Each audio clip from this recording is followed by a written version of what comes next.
All right, threw in some Paloff pressing here with a chop. This is off the cable, but you can use bands.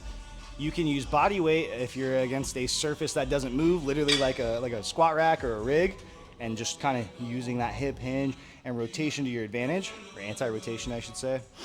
So I'm gonna put about, 15, 20 pounds of resistance here.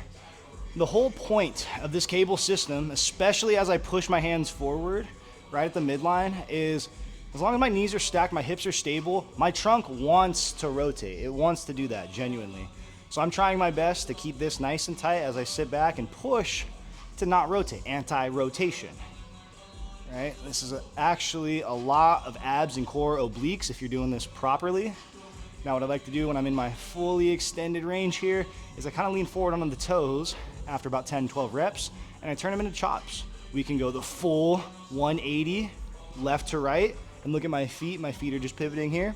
We could just do more of a 90 where we have to really control that anti-rotation right at the midline here, and we pivot right to the right, and then control, control, control, hard stop, pivot. It's definitely a little bit trickier because you don't get to use that momentum of the feet and the hips and the shoulder turn, but that's the point, right? We make muscles work harder for longer, and that is the whole point when it comes to training in general as a whole, but especially training the core. A lot of times the back takes over for what the abs can't do. So go slow, make sure we're feeling where we're supposed to, give it a shot.